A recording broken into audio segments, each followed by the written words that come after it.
You know, when you live on an island, the ocean is everything. It's your connection to the world, but it's also a massive barrier. Today, we're going to unpack a really fascinating blueprint that's all about protecting that connection, the food supply, from some pretty serious challenges on the horizon. So, let's just start with the big question, the one at the heart of it all. How do you feed an entire nation when almost everything you eat has to arrive on a ship? I mean, when your whole food system is basically this long, fragile chain that stretches for thousands of miles across the sea. And this isn't some thought experiment. For millions of people, this is just daily life. All right, so here's our game plan. First, we're going to dig into just how fragile an island's lifeline really is. Then, we'll get to the solution they've come up with, the National Food Shield. After that, we'll break down the 3 pillars holding it all up, and finally, we'll see how literally everyone has a part to play in making it work. Okay, first things first, let's really look at this lifeline and get a handle on the core vulnerability. Because once you understand that, you'll see exactly why a plan like this is so absolutely critical. So, to really get a grip on this, we need to talk about what a small island developing state, or SIDS, actually is. Just think about it for a second. You've got very limited land to grow things. You depend almost entirely on food coming from other countries, and you're right on the front lines of climate change. It's really a perfect storm of challenges.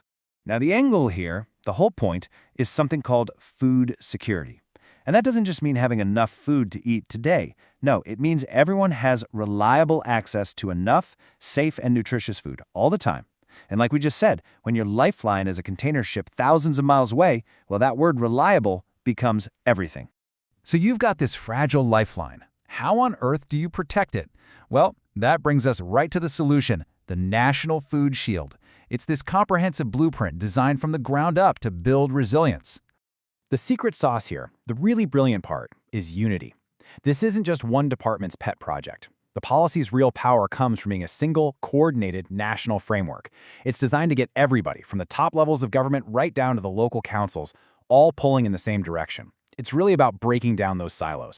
And if you look at the mission statement, it's so direct and so powerful to ensure safe, sufficient, nutritious, and resilient food systems. And listen, every single one of those words is doing heavy lifting. It's not enough for food to just be there, it has to be safe. It's not enough to have a lot of it, it has to be nutritious. And maybe most importantly, the entire system has to be resilient enough to handle the shocks that are definitely coming. All right, so that's the what and the why. Now let's get to the how. How does this plan actually work in the real world? Well, the entire strategy is built on 3 really strong pillars of security. This is the heart of the whole thing. And the strategy is brilliantly simple in its design. It's all built on these 3 core ideas. First, they need to grow smarter. Second, they've got to secure their imports. And third, and this is so key, they have to empower their communities. So let's break down exactly what each of those means. Okay, pillar 1, grow smarter. This is all about boosting local production. But you can't just plant more fields when you have limited land, right? So this means getting creative. We're talking about things like hydroponics and vertical farms, literally growing upwards. It means bringing in crops that can handle saltier water, which is a huge deal for coastal areas. And it means looking to the ocean not just for fishing, but for farming, expanding aquaculture for things like seaweed and shellfish.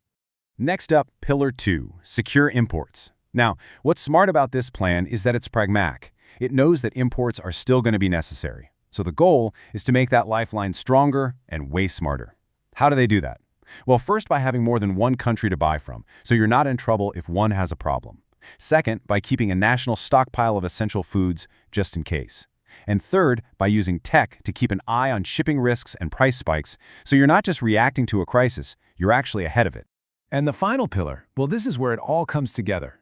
Empower communities. Because let's be honest, a big plan is just a piece of paper if the people on the ground aren't involved. This means setting up local committees so decisions get made by the people they affect. It means running big public campaigns to get everyone excited about healthy local food. And it means baking food security right into disaster plans, so when a crisis does hit, everyone is already prepared. So we have the strategy, but a plan this ambitious isn't a one-person job. It's not even a one government department job. So our final section looks at how everyone, and I mean everyone, plays their part. Because having clear roles is what turns a good idea into something that actually happens. And the rules here are crystal clear. You've got the national government leading the charge and setting the rules. Then the local councils are the ones making it happen on each island. The big state-owned companies handle the crucial stuff like ports and food reserves. The private sector is called on to innovate and adapt. And civil society, that's basically all of us, gets involved in local production. It's a system where every single part has a clear purpose. And this part is absolutely crucial. This plan isn't meant to be written down and then put on a shelf to gather dust. No. It's a living document. It's got a formal review built in for every 3 years, which means it's designed to learn, to adapt, and to change. Because you can be sure the challenges it faces are going to change too. So there you have it, a national shield for a nation's food supply, built on growing smarter, securing the supply lines, and empowering communities from the ground up.